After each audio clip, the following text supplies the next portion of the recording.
Shalom, jumpa lagi dalam acara Embun Surgawi. Dan pada kesempatan ini saya akan mengambil satu topik, yaitu sudahkah kita berdoa? Topik yang kita akan bahas terambil dari Matius 7 ayat 7 sampai dengan ayat yang ke-11. Saya akan bacakan untuk kita. Mintalah maka akan diberikan kepadamu, carilah maka kamu akan mendapat, ketoklah maka pintu akan dibukakan bagimu. Karena setiap orang yang meminta menerima, dan setiap orang yang mencari mendapat, dan setiap orang yang mengetok baginya pintu dibukakan.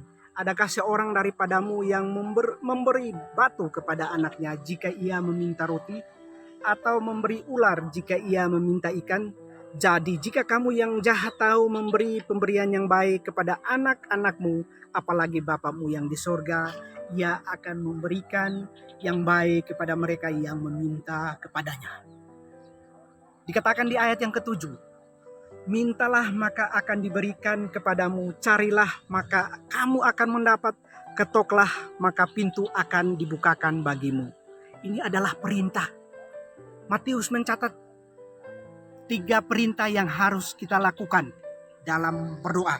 Yang pertama adalah minta, cari, dan mengetok. Nah, kita perlu tahu bahwa ketiga kata ini, minta, cari, dan mengetok ini adalah perintah.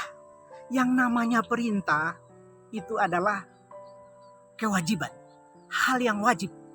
Hal yang harus kita lakukan, yaitu berdoa. Nah, jika kita melihat lagi di dalam teks ini, kalau kita lihat di dalam terjemahan bahasa Yunani, 3 kata kerja ini dalam bentuk present imperatif. Present imperatif ini adalah bentuk kata kerja yang harus dilakukan terus-menerus. Jadi kita yang namanya doa itu harus kita lakukan terus-menerus. Bukan satu kali, tetapi dilakukan terus-menerus atau continue terus-menerus. Jika kita merasa sebagai orang percaya, kita harus melakukan itu terus-menerus. Karena itu adalah kewajiban bagi kita orang percaya.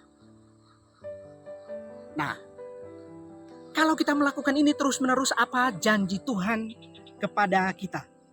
Jika kita melihat di ayat yang ke-8, dikatakan karena setiap orang yang meminta akan menerima, dan setiap orang yang mencari mendapat, dan setiap orang yang mengetok baginya pintu akan dibukakan.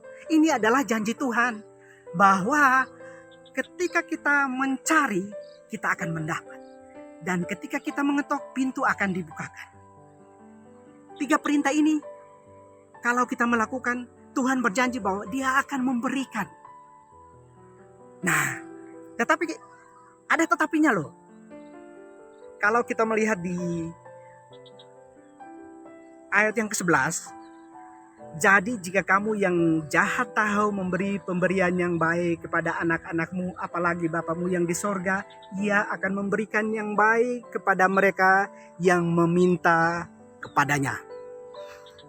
Jika kita melihat di paralelnya Matius ini, karena hal ini juga dicatat dalam Injil yang lain, di dalam Lukas 11 ayat 13, saya bacakan untuk kita. Lukas 11 ayat 13. Jadi jika kamu yang jahat tahu memberi pemberian yang baik kepada anak-anakmu, apalagi Bapamu yang di sorga, Ia akan memberikan Roh Kudus kepada mereka yang meminta kepadanya. Tuhan hanya akan memberi kepada orang yang dianggap perlu, atau memberi yang terbaik bagi anak-anaknya. Nah, ini satu ilustrasi nih. Beberapa waktu yang lalu ada teman saya, anaknya berulang tahun. Nah, ketika saya main ke rumah teman saya itu, anaknya minta oleh-oleh hadiah atau oleh-oleh kepada saya. Dia bilang, "Om, minta hadiah dong." Nah, saya berkata, "Mau hadiah apa?" Anak itu meminta apa? Dia meminta, "Om, saya minta bom." Nah, apakah perlu saya kasih bom? Kalau saya kasih bom, maka itu akan membahayakan bagi anak itu.